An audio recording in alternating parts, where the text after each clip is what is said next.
Assalamualaikum warahmatullahi wabarakatuh. Selamat siang pemirsa. Perkenalkan saya Pijar Puan Bakari Tantri sebagai host acara Pelangi Ramadan di siang hari ini. Acara hari ini bisa ditonton oleh pemirsa semua di channel YouTube kami @tvri Jawa Tengah, dan informasi lainnya bisa dicek di akun Instagram atau Twitter kami @tvri Jawa Tengah. Pemirsa yang ingin bertanya melalui telepon juga bisa hubungi ke nomor 024 670 7500. Baik pemirsa sekalian, sekarang kita sudah bersama Bapak Imam Bukhari ya Bapak ya. Selamat siang Pak, Assalamualaikum. Waalaikumsalam warahmatullahi wabarakatuh. Bapak Imam Bukhari ini selaku Kepala Bidang Pendidikan Agama Islam Kantor Wilayah Kementerian Agama Provinsi Jawa Tengah. Dan hari ini insya Allah kita akan berdiskusi tentang hikmah nuzulul Quran. Hikmah nuzulul Quran dengan tema Al-Quran dan Spirit Perdamaian ya Bapak ya. Nah, sebelum kita lanjut untuk berdiskusi ke topiknya, ke tengah-tengahnya, sebelumnya kita akan berdiskusi dulu nih Pak tentang nuzulul Quran.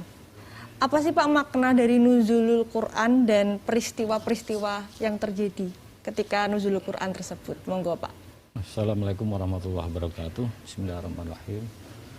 Bahwa makna nuzulul Quran adalah nazala, dari kata nazala dan Al-Quran, sesuatu yang turun, yang diwahyukan Allah Subhanahu wa taala yang dalam bentuk mushaf yang namanya Al-Quran.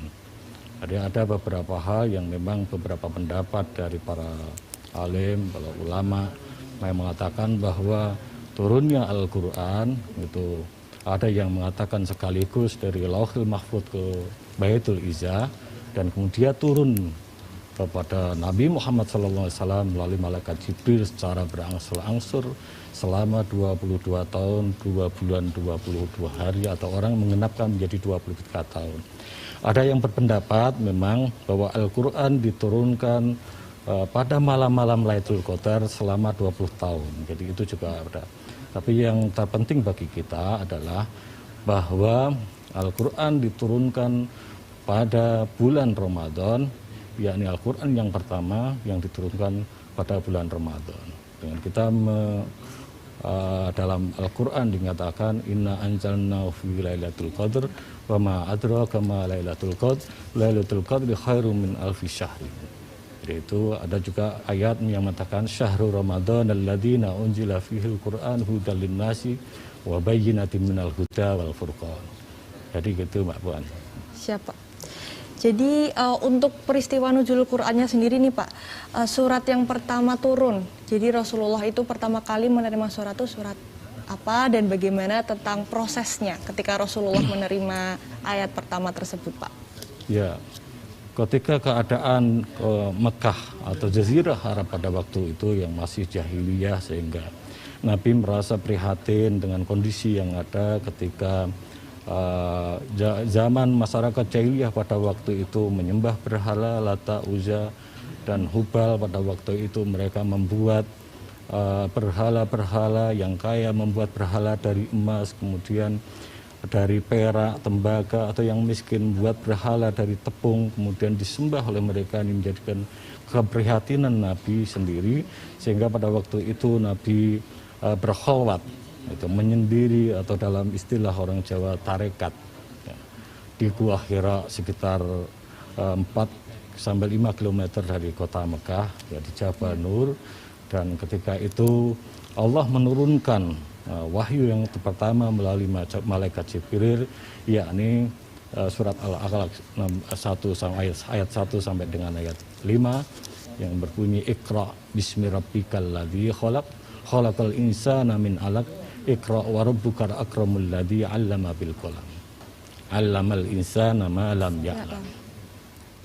Al-ayah. Baik Pak. Nah, terkait dengan turunnya Al-Quran itu kan berarti yang pertama surat Al-Alaq ya Pak ya? Ya. Nah, itu kan tadi Bapak sudah menjelaskan berangsur-angsur turun selama 22 tahun, 2 bulan, 22 hari. 22. Ya, 22 hari. Nah, itu selama suratnya turun ke Rasulullah, apakah surat itu turun secara urut atau terpisah-pisah sesuai dengan penyebab kejadian-kejadian yang ada pada saat itu, Pak? Ya, ada beberapa pendapat ulama yang menyatakan bahwa ayat Al-Quran itu turunnya 5 ayat, 5 ayat. Tapi ada juga berpendapat bahwa turunnya Al-Quran itu sesuai dengan peristiwa yang dialami oleh Nabi Muhammad SAW. Jadi relevansi kejadian maka akan turun ayat-ayat Al-Quran, ayat-ayat yang memberikan petunjuk kepada Nabi dalam membuat keputusannya. Itu Mbak Puan. Jadi Allah ini memberikan surat kepada Rasulullah itu yang pertama melalui tulisan atau hanya sekedar disampaikan melalui suara, karena Nabi itu kan tidak bisa membaca dan tidak bisa menulis. Jadi menghafalkan dibimbing oleh malaikat Jibril sehingga Nabi pada waktu itu berkeringat, menggigil badannya sampai pulang kepada istrinya Siti Khadijah. Kemudian Siti Khadijah itu bertanya-tanya apa yang sedang terjadi, mengatakan bahwa Jibril telah datang membawa risalah atau wahyu Allah SWT. Kemudian Siti Khadijah sang istri menanyakan kepada anak pamannya Waraqah bin Naufal atas kejadian ini. Maka Waraqah bin Naufal yang notabene seorang pendeta mengatakan bahwa itu merupakan tamsil atau tanda-tanda kenabian yang sudah datang. Dan salah satu yang dijelaskan bahwa Nabi akan diusir dari Makkah ke kampung namanya Yasrib, Madinah. Itu sudah dijelaskan oleh yang namanya paman daripada Siti Khadijah. Baik, Pak. Nah, peristiwa menuliskan kembali Al-Quran ini, Pak. Jadi kan Al-Quran diterima otomatis tidak langsung seperti buku ya, Pak ya. Nah, itu siapa yang menuliskan ayat-ayat tersebut sehingga menjadi Al-Quran yang sekarang menjadi pedoman kita, Pak? Iya. Ayat-ayat Al-Quran itu dulu memang suhuf-suhuf yang diterima oleh Nabi, ada yang ditulis di pelepah kurma, ada yang di kulit unta, ada kulit-kulit, kemudian ada yang mungkin di bebatuan. Suhuf-suhuf itu dikumpulkan oleh Haris bin Sabit.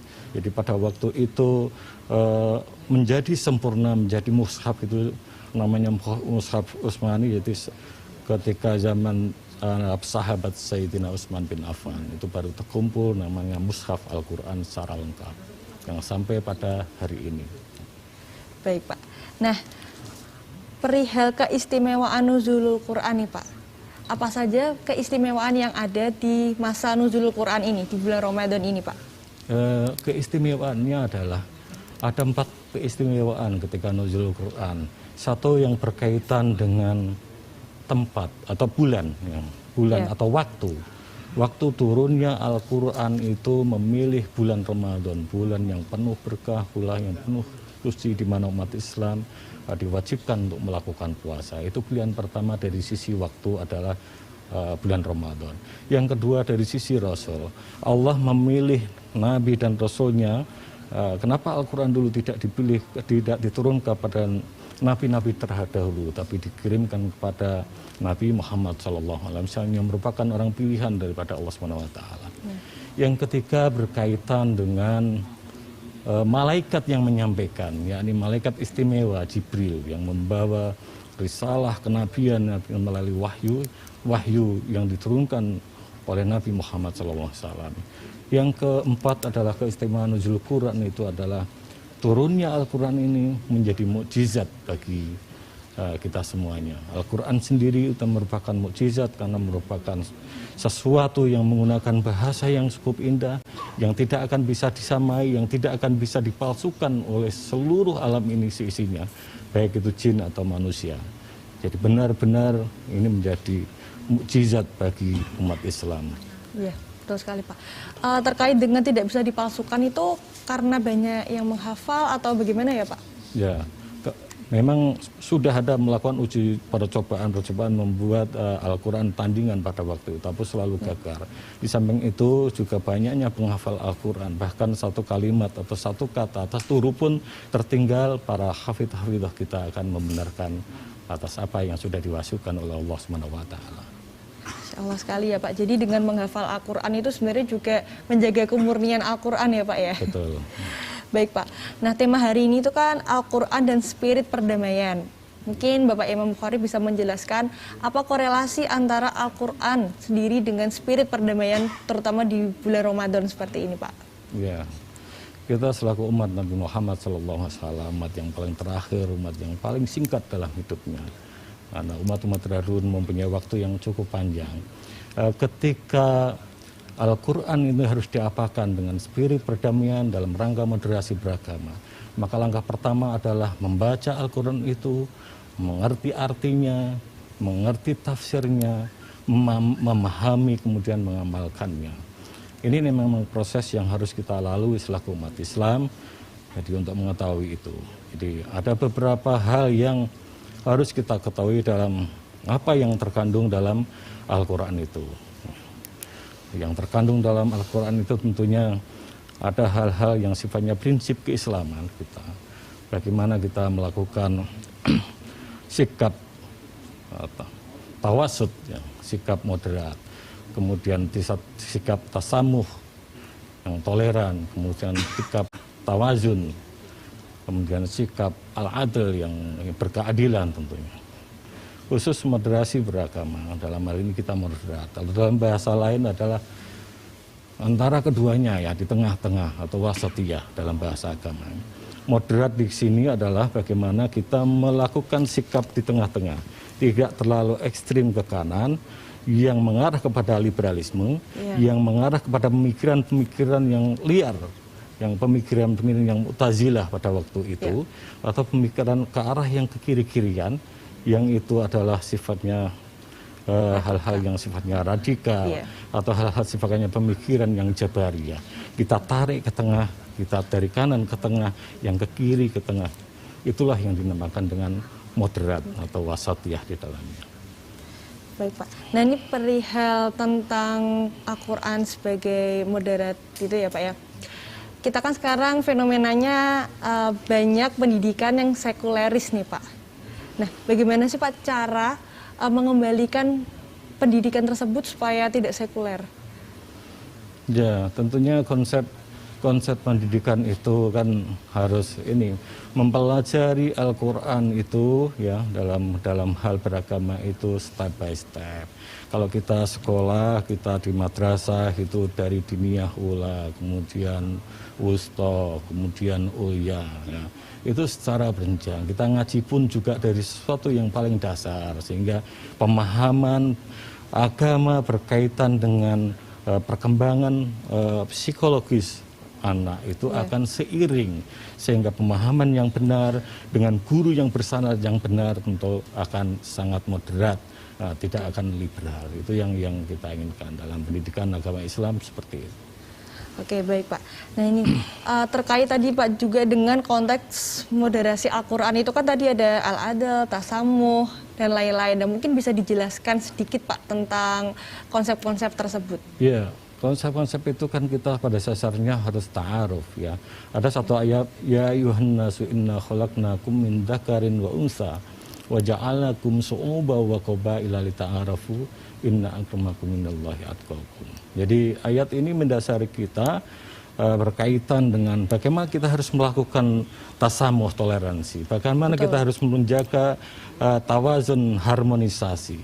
Karena kalau kita mengklaim diri bahwa umat Islam mayoritas, kemudian umat yang lain minoritas, negara Republik ini sudah kebiasaan seperti ini dibangun dengan alam perbedaan-perbedaan, maka tidak ada klaim mayoritas terhadap minoritas.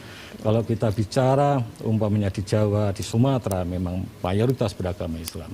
Tapi kita ketika bergeser di Pulau Bali, maka Hindu menjadi mayoritas. Islam tidak mayoritas, hanya menjadi minoritas. Kalau mungkin kita bergeser sampai NTT, maka Protestan dan Katolik menjadi mayoritas.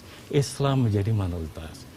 Kalau bicara ke Papua juga hal yang sama. Sampai kepada Sulawesi Utara, Islam tidak mayoritas. Jadi klaim mengatakan bahwa orang yang mayoritas terhadap minoritas itu tidak dibenarkan dalam hal konsep moderasi beragama. Ini yang perlu dicatat, sehingga kalau kita melakukan sesuatu terhadap minoritas, bagaimana kita berpikir, atau kita menyalahi atau menganiaya orang Hindu di Semarang umpamanya, bagaimana nasib orang-orang Islam yang ada di Pulau Dewata? Kalau kita mengucilkan, ya, memojokkan orang-orang non-Islam, Protestan, Katolik. Bagaimana nasib kita umat Islam yang ada di NTT, di Papua? Maka semuanya itu dalam bingkai harus melakukan tawasud, moderat, harus toleran, harus harmoni, dan harus berkeadilan. Itu Baik konsepnya. Pak, nanti kita lanjutkan lagi pembahasan kali ini. Baik pemirsa, jangan kemana-mana, tetap bersama kami di Pelangi Ramadan TVRI Jawa Tengah.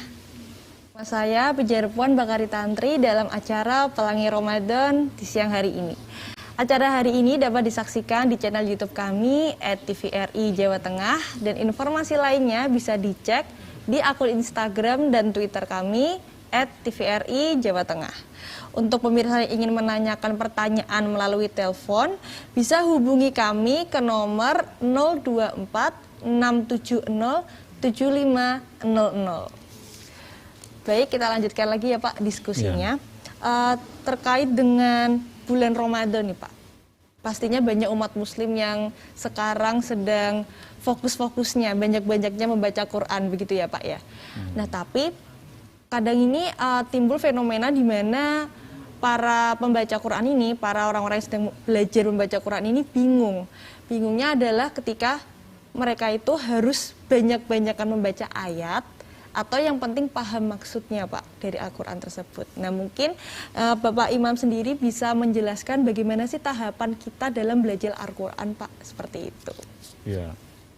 Ya, jadi begini Mbak Puan, kalau belajar itu kita harus dari dasar. Jadi bagaimana mengenal huruf Al-Quran, mengenal huruf hijaiyah, kemudian bagaimana cara melafatkannya, makharijul hurufnya harus benar, kemudian bagaimana merangkai kalimat dalam bacaan itu, kemudian setelah itu, setelah bisa membaca, bagaimana harus kita mengetahui berkaitan dengan tajwidnya, hukum bacaan-bacaan itu ada, dan setelah itu memang dianjurkan kita untuk membacanya Al-Quran saja merupakan pahala, apalagi mendengarkannya pun juga merupakan pahala.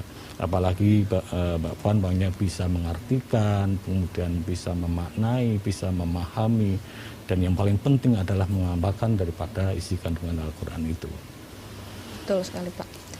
Nah Pak, apabila kita belum mampu untuk mengamalkannya, tapi apakah hal tersebut tidak bermasalah atau akan menimbulkan dosa ya Pak?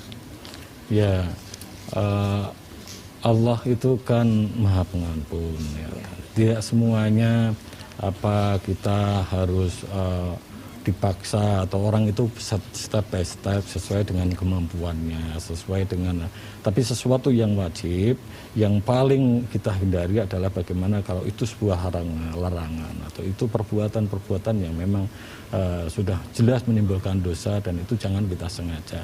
Tapi kalau dalam rangka belajar dan kita belum bisa melakukan semuanya secara fisil mikawah, kita menerima ajaran-ajaran itu secara menyeluruh, ya step by step kita harus memperbaiki diri. Karena konsep itu, karena kita dalam konsep beragama itu juga selalu diajarkan untuk selalu belajar dan belajar. Belajar itu kan dari ketika kita lahir sampai ke liang lahat, minal mahdi ilal lahdi.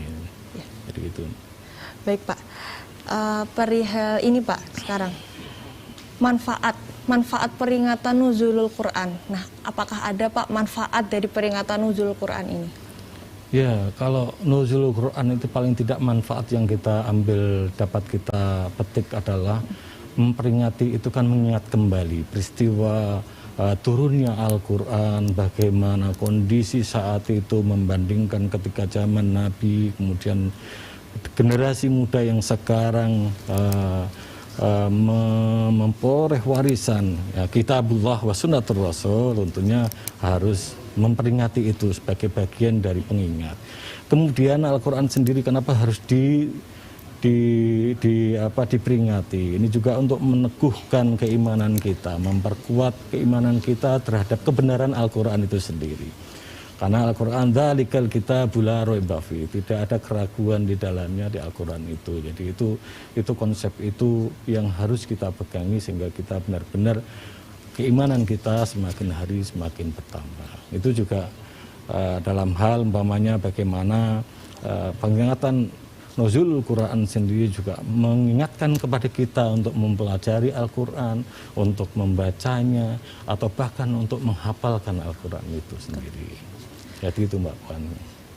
Baik Pak, untuk peringatan Nuzulul Quran, bentuk peringatan Nuzulul Quran itu yang tepat bagaimana ya Pak? Ya, peringatan itu kan seremonial, paling tidak sesuatu yang terjadi di Indonesia ya. Kita pada malam 17 Ramadan berkumpul, kemudian diberikan setelah sholat tarawih, kemudian ada ceramah berkaitan dengan nuzulul Quran, mengajak-ajak kepada kita untuk mengingat kembali. Bentuknya bisa macam-macam, atau dalam hal secara pribadi dengan kita selalu membaca Al-Quran, menerangi rumah kita dengan bacaan-bacaan Al-Quran dan sholat dan memperbanyak sholawat. Itu bagian dari bagaimana cara kita memperingati nuzulul Quran. Baik Pak, untuk isi Al-Quran sendiri nih Pak, Al-Quran itu kan banyak ya Pak ya, ada 144 surat. Nah, inti dari isi Al-Quran itu apa saja sih Pak? Ya, Al-Quran itu dari 30 juz, 144 surah, itu paling tidak ada beberapa inti. Yang pertama berkaitan dengan akidah. Yaitu. Yang pertama kita pelajari bagaimana kita mempercayai ya bahwa Allah SWT la ilaha illallah Muhammadur Rasulullah. Itu yang pertama berkaitan dengan akidah. Yang kedua berkaitan dengan ibadah. Jadi ada perintah-perintah di sana bagaimana kita melakukan sholat, bagaimana kita melakukan zakat, bagaimana kita melakukan puasa, bagaimana kita melakukan haji dan lain sebagainya. Secara detail dijelaskan dalam Al-Quran. Kemudian yang ketiga berkaitan dengan Al-Quran di dalamnya itu berkaitan dengan ibadah, ya. berkaitan dengan ibadah yang harus kita lakukan secara itu rutin, namanya. Kemudian berkaitan dengan hukum-hukum Allah, bagaimana hukum-hukum Allah, ada ketentuan hukum perdagangan, hukum jual beli, hukum wawaris, hukum bagaimana kita melakukan membina hubungan keluarga. Itu semuanya ada dalam Al-Quran. Kemudian juga isinya ada beberapa hal yang sifatnya ketentuan-ketentuan peringatan, yaitu surat-surat Makkiyah maupun surat-surat Madaniyah. Ada ketentuan ya ayyuhan nas, ya ayyuhalladzina amanu. Ada peringatan-peringatan kepada manusia secara keseluruhan, ada peringatan-peringatan kepada orang yang beriman, ada peringatan-peringatan kepada orang-orang yang bertakwa, supaya mengingat kembali terhadap apa yang sudah dicantumkan dalam ketentuan Al-Quran.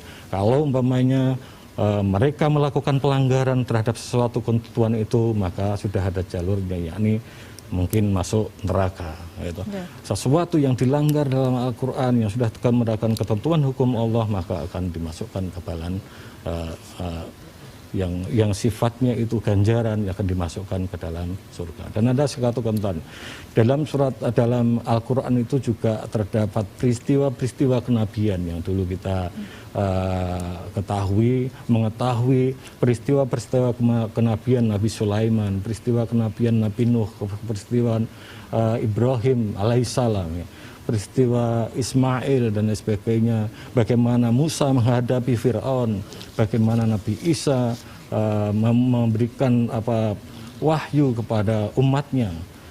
Itu semua diceritakan dalam Al-Quran, sehingga bagian daripada wabayyinatin minal huda, jadi penjelasan atas petunjuk-petunjuk itu. Dan yang terakhir adalah Al-Furqan, bahwa Al-Quran itu merupakan pembeda antara yang hak dan yang batil. Al-Quran itu merupakan penjelasan dari sesuatu yang haram dan yang halal. Jelas. Al-Quran juga membedakan antara kitab Allah, Al-Quran, dan kitab-kitab sebelumnya. Walaupun Al-Quran sendiri mewahyukan, ya, kita diberikan ketentuan harus wajib mengimani kepada kitab-kitab Allah, kitab Zabur, kitab Taurat, kitab Injil, dengan ketentuan dan perbedaan-perbedaannya. Juga bagaimana perbedaan cara beribadah nabi-nabi terdahulu dengan yang ada dalam ketentuan Al-Quran. Umpamanya Nabi Sulaiman ketika meninggal wafatnya dengan berdiri, karena memang pada waktu itu Nabi Sulaiman sedang beribadah atau sholatnya itu dengan berdiri. Itu satu contoh seperti itu, Mbak Puan. Baik Pak, kita mungkin istirahat dulu di sini Pak, karena harus ada iklan dulu. Ya. Baik pemirsa, terima kasih dan tetap bersama kami di Pelangi Ramadan TVRI Jawa Tengah.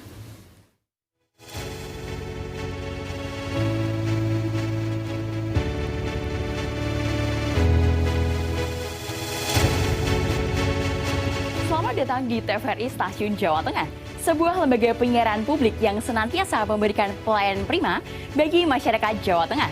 Didukung oleh 15 satuan transmisi yang sekarang sudah migrasi ke sistem digital, TVRI Stasiun Jawa Tengah menjangkau lebih dari 80% penonton Jawa Tengah dengan menampilkan kualitas gambar yang lebih tajam serta suara yang lebih jernih. Tersedianya tenaga-tenaga kreatif dan profesional, TVRI Stasiun Jawa Tengah terus memproduksi dan menyiarkan program-program berkualitas sesuai dengan tuntutan dan kebutuhan para penonton Jawa Tengah. Ada berita dan informasi yang tentunya kredibel, tepat, akurat, serta tidak memihak tersaji dalam program acara Jawa Tengah hari ini. Ada musik, hiburan, dan seni budaya yang dikemas secara spektakuler menjadi tontonan yang mampu memukau hati para penonton.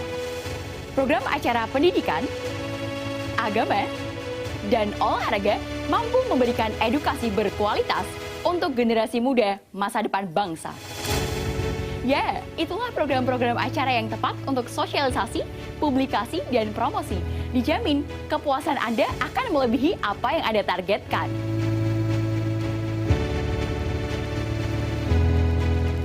Jangan ragu, kontak langsung ke Divisi Pengembangan Usaha TVRI Stasiun Jawa Tengah atau bisa langsung kunjungi sosial media kami di kanal YouTube kami, TVRI Jawa Tengah, Twitter, Instagram, dan Facebook di @TVRI Jawa Tengah.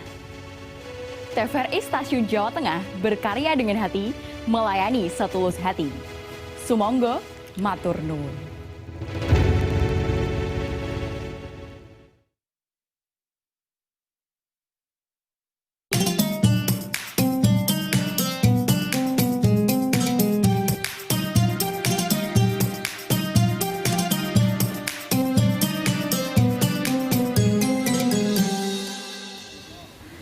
Baik pemirsa, terima kasih tetap bersama kami di acara Pelangi Ramadan TVRI Jawa Tengah.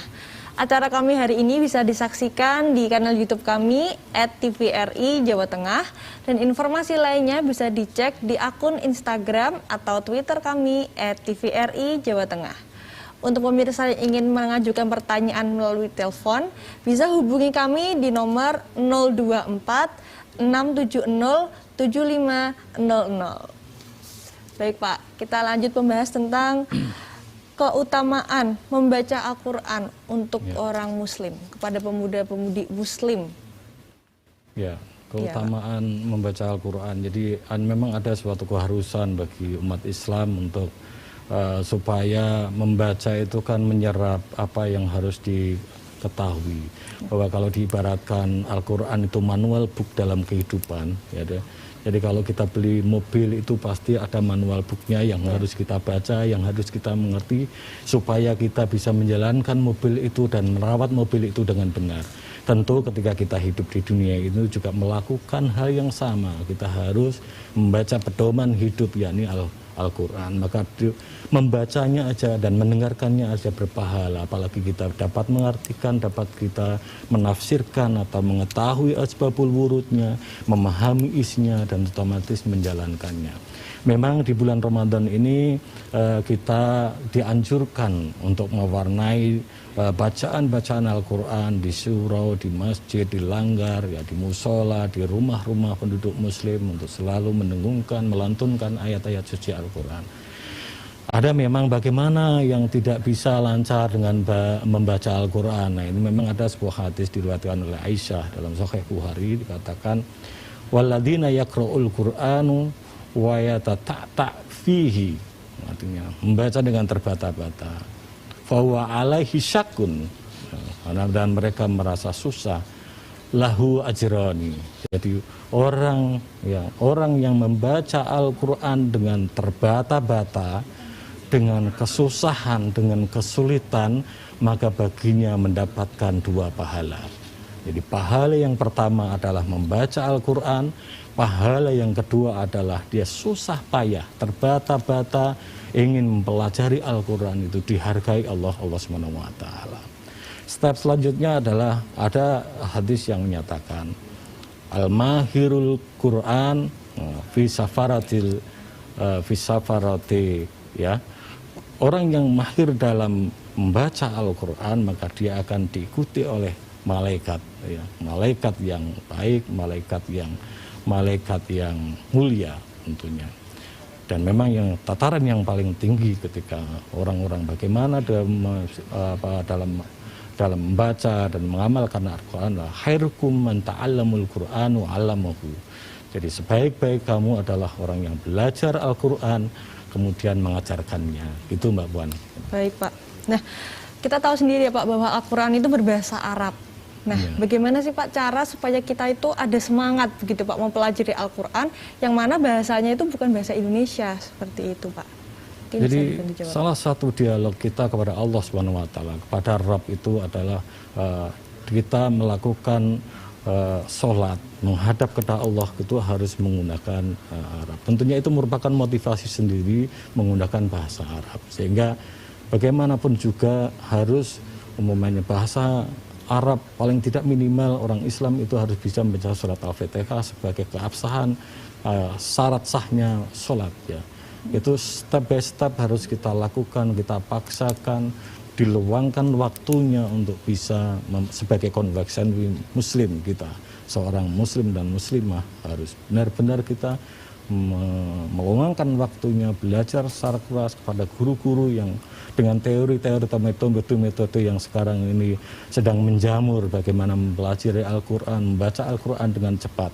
Ini tentunya harus kita lakukan, konsekuensi kita sebagai umat Islam, Mbak Puan. Ya, jadi jangan lelah belajar ya Pak ya, terutama untuk belajar memahami Al-Quran gitu. Lanjut Pak, ini kan juga kadang ya Pak, kadang tuh kita ada di keadaan ketika kita ini ingin belajar Al-Quran Pak, ingin belajar mungkin bahasanya, mungkin dari asbabun nuzulnya dan lain-lain, tapi tidak sempat. Nah, bagaimana sih cara supaya kita itu bisa sambil belajar Al-Quran kita juga mengerjakan pekerjaan-pekerjaan lain, terutama kan Al-Quran ini kan harus dibaca begitu Pak, harus ada bukunya gitu. Memang seperti itu. Dari budaya yang dulu ketika masyarakat kita dulu zaman kecil kita, saya masih kecil itu kan dibiasakan setiap anak itu untuk pergi ke surau, ke langgar untuk ngaji secara bersama-sama, mengeja bersama-sama.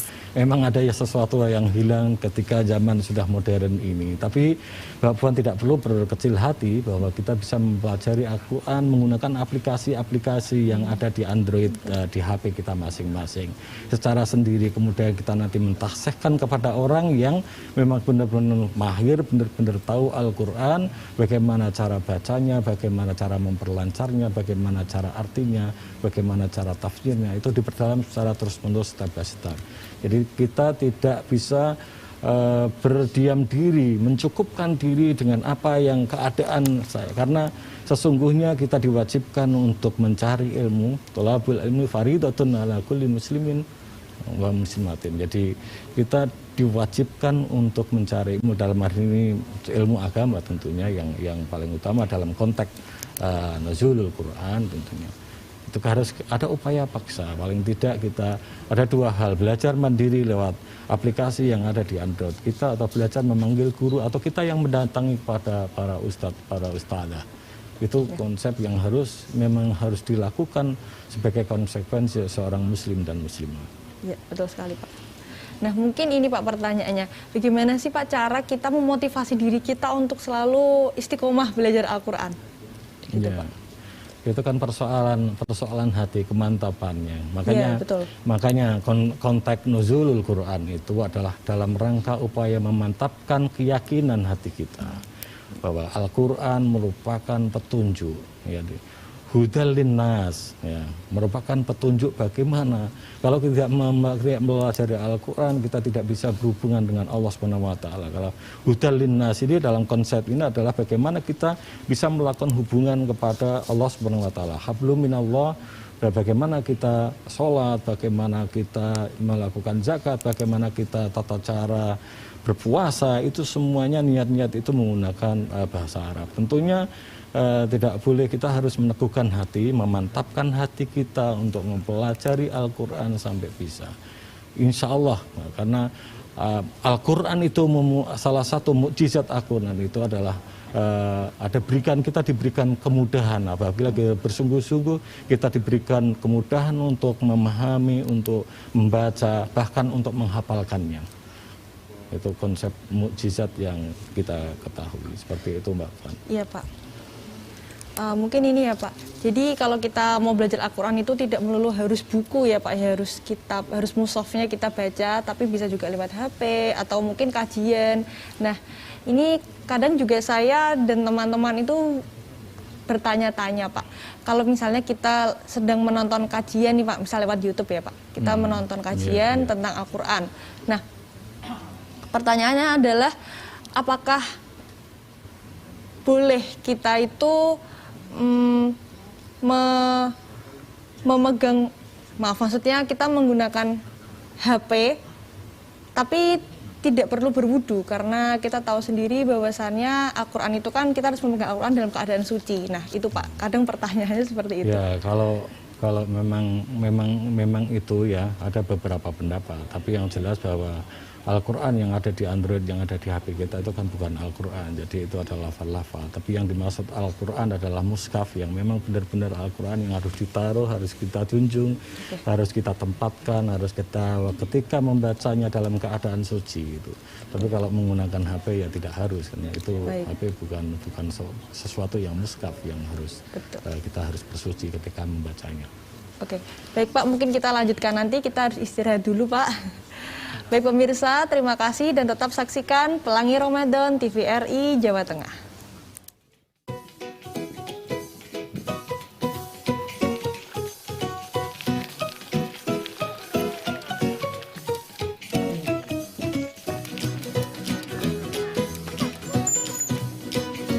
Oh, pakai maskernya kok begitu sih? Iya ya.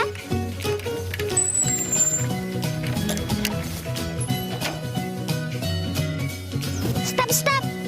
Mbak, Mas, kalau pakai masker yang benar dong. Oh iya, Dek. Makasih ya, Dek.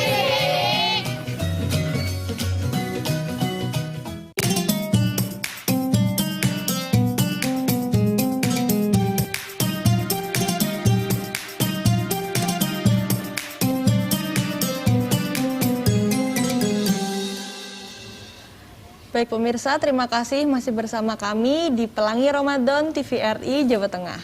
Acara hari ini bisa pemirsa saksikan di kanal YouTube kami @tvri Jawa Tengah, dan informasi lainnya bisa dicek di akun Instagram dan Twitter kami @tvri Jawa Tengah. Untuk pemirsa yang ingin menanyakan pertanyaan melalui telepon, bisa hubungi kami di nomor 024 670 7500. Baik, sekarang kita lanjutkan diskusi kita. Tadi perihal kita sudah membahas tentang bagaimana cara kita untuk memegang Al-Quran digital ya Pak ya, istilahnya yang ada di HP. Nah, di sini kita akan lanjut membahas tentang adab Pak. Bagaimana sih Pak adab kita sebagai umat muslim dalam memperlakukan Al-Quran, seperti itu?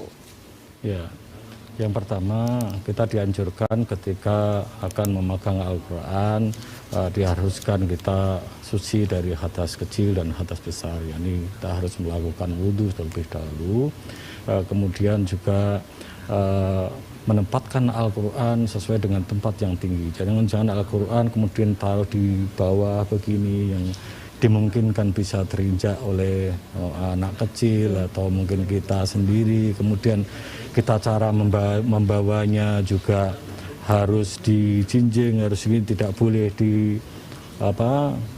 dijinjing dengan cara yang tidak benar, harus karena itu merupakan wahyu Allah dan pedoman bagi umat Islam.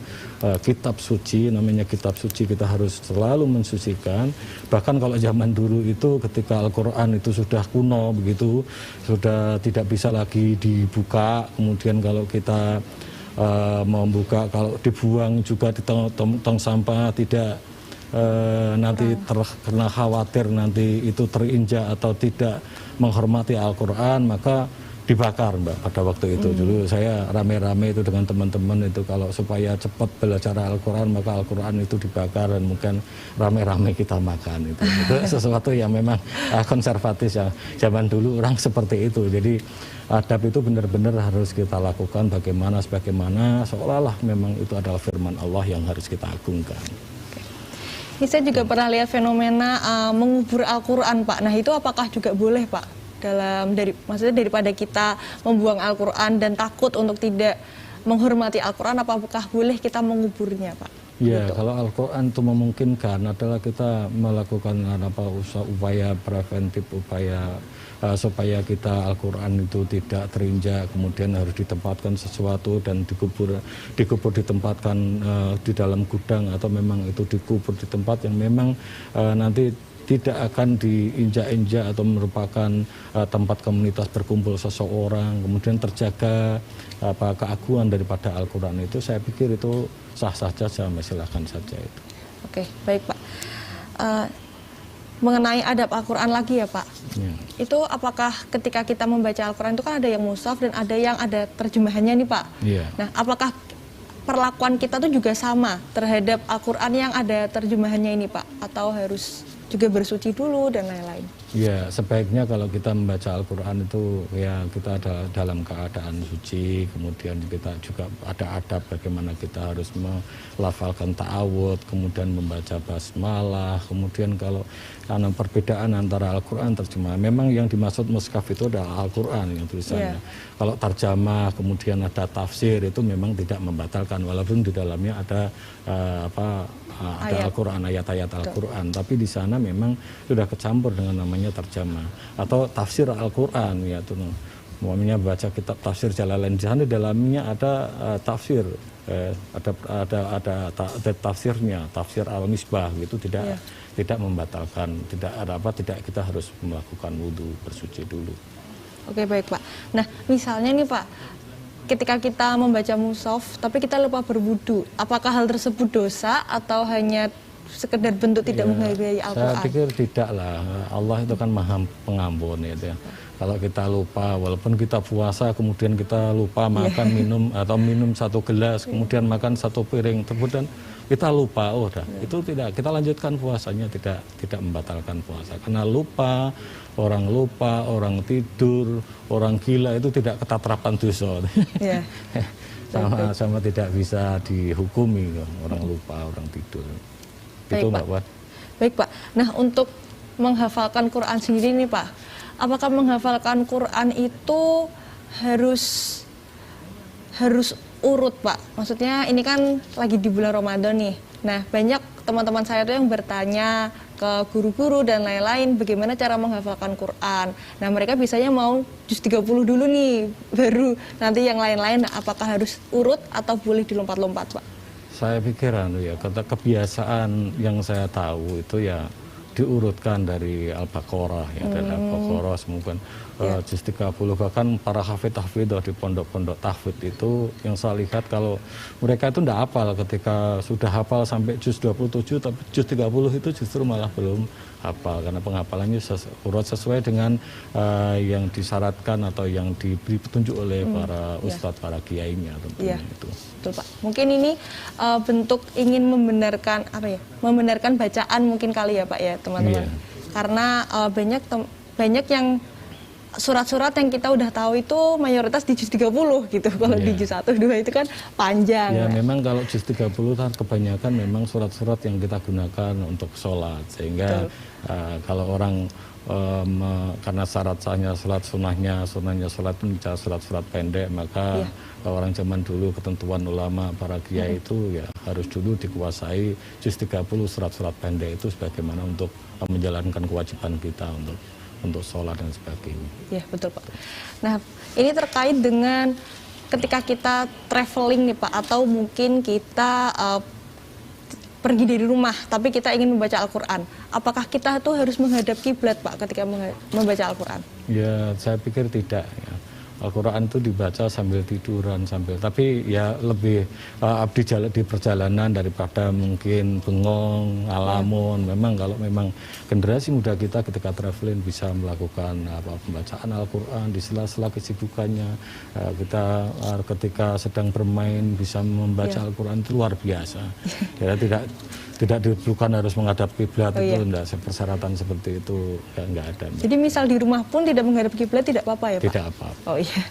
Baik Pak, untuk menutup segmen hari ini, mungkin ada sepatah dua patah kata dari Bapak untuk pemirsa di rumah tentang peringatan Nuzulul Quran yang ada di bulan suci Ramadan.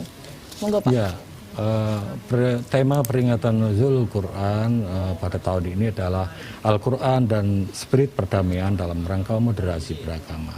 Tentu ketika kita selaku umat Islam harus menekankan bahwa Islam itu indah, bahwa Al-Quran itu indah, bahwa apa yang sudah kita lakukan, bagaimana pembuktian Al-Quran dalam konteks Nabi pada waktu itu di Madinah dengan adanya piagam Madinah, kemudian bagaimana kita memberikan cerminan kepada umat yang lain bahwa Islam adalah rahmatan lil alamin. Kemudian kalau kita melakukan dakwah, mengajak-ngajak umat yang lain juga harus bil hikmah dan mau'izatil hasanah, dengan bijaksana, dengan kata-kata yang memang itu baik. Tidak perlu kita melakukan upaya radikalisme dengan hal-hal yang sifatnya upaya paksa, karena Islam itu adalah damai yang datang, yang diturunkan kepada Nabi Muhammad dan sampaikan kepada kita semua adalah dalam rangka rahmatan lil alamin. Baik. Itu saya pikir itu Mbak. Ya. Baik Bapak Imam Bukhari, Masya Allah sekali pembahasan hari ini ya Pak tentang Al-Quran. Terima kasih Bapak atas ilmunya dan atas diskusinya hari ini bersama TVRI Jawa Tengah di Pelangi Ramadan. Terima kasih pemirsa yang sudah hadir dan mengikuti acara kami di Pelangi Ramadan TVRI Jawa Tengah. Saya Pujar Puan Bakari Tantri undur diri. Wassalamualaikum warahmatullahi wabarakatuh.